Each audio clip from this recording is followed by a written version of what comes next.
নমস্কার বন্ধুরা, সুইটির কিচেনে স্বাগত জানিয়ে আমি আবার চলে এলাম আপনাদের কাছে একটি নতুন রেসিপি নিয়ে। আজকে আমি মুরগির মাংসের একটি অন্যরকম রান্না করে আপনাদের কাছে শেয়ার করব। আসুন দেখে নেওয়া যাক কিভাবে আমি রেসিপিটা রেডি করে ফেলি।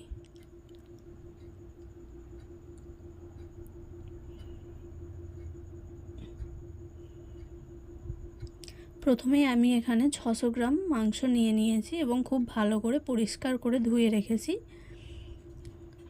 পিসগুলো কিন্তু নর্মালভাবেই করেছিলাম, খুব বড়ও নয় আবার খুব ছোটও নয়। এখানে আমি 8টা কাঁচা লঙ্কা বেটে নিয়েছি আর 4 চামচ আদা রসুন বাটা, 5 থেকে 6টা বড় পেঁয়াজ কেটে রেখেছি আর নিয়ে নিয়েছি একটা বড় সাইজের টমেটো।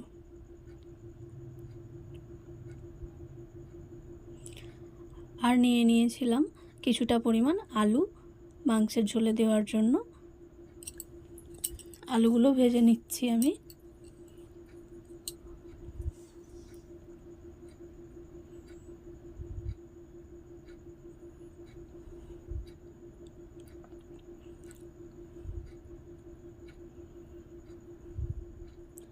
আলুগুলো নাড়াচাড়া করে নিলাম। এরপর অপর দিকে মাংসটা ম্যারিনেট করার জন্য নিয়ে নিচ্ছি একটা পাত্রে।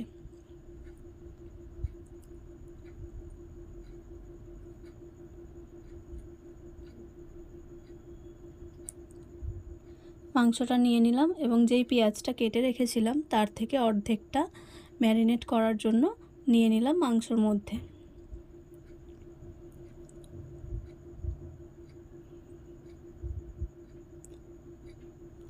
এরপরই আমি ওর মধ্যে দিয়ে দিলাম আদা রসুন আর কাঁচা লঙ্কা বাটাটা।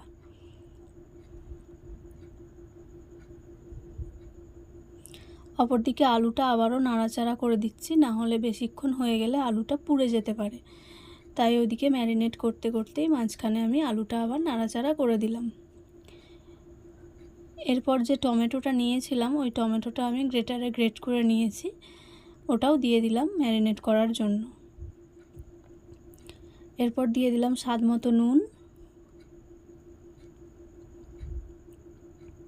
এখানে আমি পুরোপুরি নুনটা দিচ্ছি না, কষানোর সময় বেশ কিছুটা নুন দিতে হবে, তো আমি সামান্য পরিমাণ নুন দিয়ে দিয়েছি। আর দিয়ে দিয়েছি হলুদের গুঁড়ো আর অর্ধেক কাপ পরিমাণ সর্ষের তেল। এবার সব মশলাগুলোর সাথে মাংসটা খুব ভালো করে ম্যারিনেট করে নিতে হবে। দেখুন আমি খুব ভালো করে মশলাগুলোর সাথে মাংসটা মাখিয়ে নিচ্ছি। তবে হ্যাঁ, কাঁচা লঙ্কাতে যাদের হাত জ্বালা করার সমস্যা থাকে তারা হাতে একটা গ্লাভস পরে নিতেও পারেন, তাহলে আর কাঁচা লঙ্কার ঝালটা হাতের মধ্যে জ্বালা ভাব আসবে না। তো আমি ভালো করে ম্যারিনেট করে নিচ্ছি।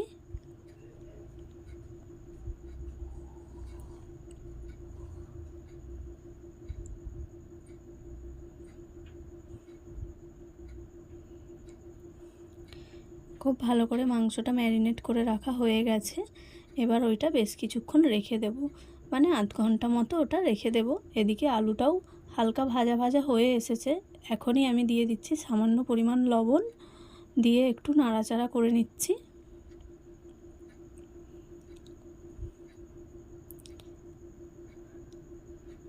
এরপরেই আমি দিয়ে দেব সামান্য পরিমাণ হলুদের গুঁড়ো, দিয়ে আবারও একটু নাড়াচাড়া করে নিচ্ছি। কারণ এই নুন আর হলুদের গুঁড়োটা দেওয়ার কারণ হচ্ছে আলুটার কালারটাও সুন্দর আসবে এবং আলুটার মধ্যে নুনটাও ভালো করে ঢুকবে।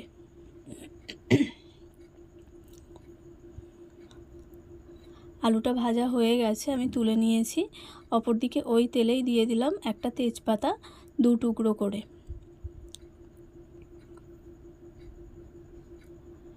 তেজপাতাটা একটু ভাজা হতেই যে পেঁয়াজটা বাকি রাখা ছিল ওই পেঁয়াজটা দিয়ে দিলাম এবং ভালো করে নাড়াচাড়া করে কিছুটা ভেজে নিতে হবে।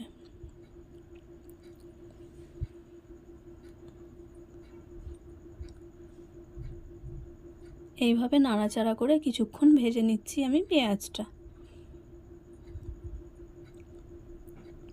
খুব বেশি ভাজতে হবে না, হালকা করে ভাজলেই চলবে।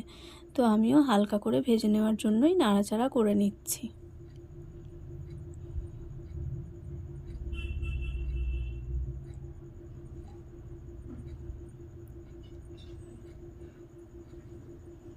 দেখুন পেঁয়াজটা ভাজতে ভাজতে একটু নরম হয়ে এসেছে, কিন্তু পুরোপুরি ভাজা হয়ে যায়নি। ঠিক এরকম সময়তেই ম্যারিনেট করে রাখা মাংসটা দিয়ে দিতে হবে। আমি ম্যারিনেট করে রাখা মাংসটা দিয়ে দিলাম ওই পেঁয়াজের মধ্যে। এবার ভালো করে নাড়াচাড়া করে বেশ কিছুক্ষণ ধরেই কষাতে হবে। দেখুন এইভাবে নাড়াচাড়া করে সমস্ত মশলার সাথে ম্যারিনেট করে রাখা মাংসটা কষিয়ে নিতে হবে। কষাতে কষাতেই দেখবেন এই রকমভাবে জল ছাড়বে মাংসটা থেকে।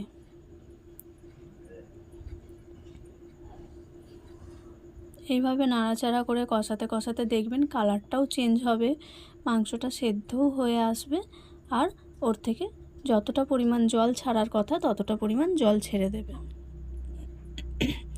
দেখতেই পাচ্ছেন কীরকমভাবে মাংসটা থেকে জল ছাড়তে আরম্ভ করেছে।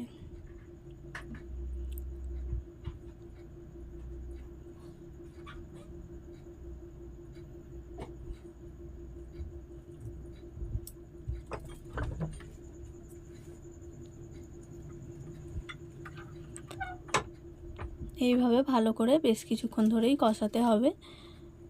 দেখুন খুব ভালো করে জলটা ছেড়ে দিয়েছে, কালারটাও অনেকটা পাল্টে গেছে। তখন আমি ম্যারিনেট করে রাখার সময় নুনটা একটু কম দিয়েছিলাম, তাই এখানে আমি যতটা পরিমাণ নুন লাগবে দিয়ে দিলাম। আপনারাও যতটা পরিমাণ নুন লাগবে দিয়ে দেবেন।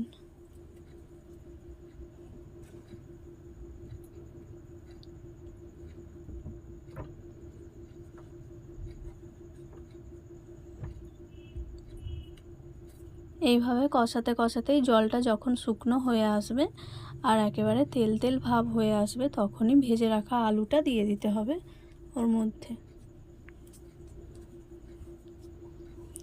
আমি ভেজে রাখা আলুটা দিয়ে দিলাম এবং আবার আলুটার সাথেও মাংসগুলো ভালো করে একটু নাড়াচাড়া করে কষিয়ে নিতে হবে।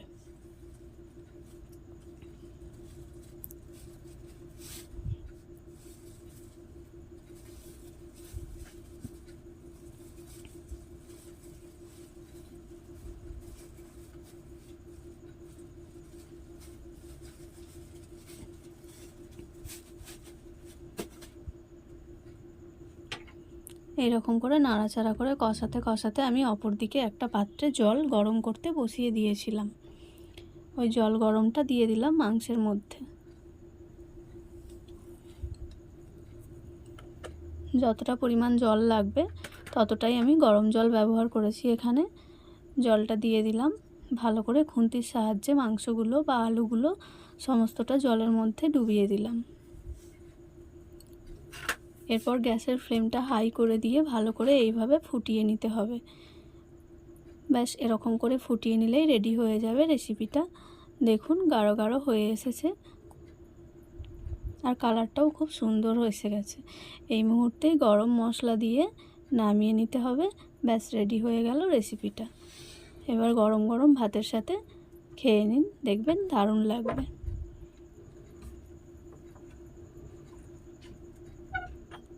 ভিডিওটা কেমন লাগলো অবশ্যই জানাতে ভুলবেন না। ফেসবুক থেকে দেখলে পেজটা ফলো করে দেবেন, ইউটিউব থেকে দেখলে চ্যানেলটি সাবস্ক্রাইব করে দেবেন। সবাই সুস্থ থাকবেন। দেখা হচ্ছে নেক্সট ভিডিওতে। Tata, by.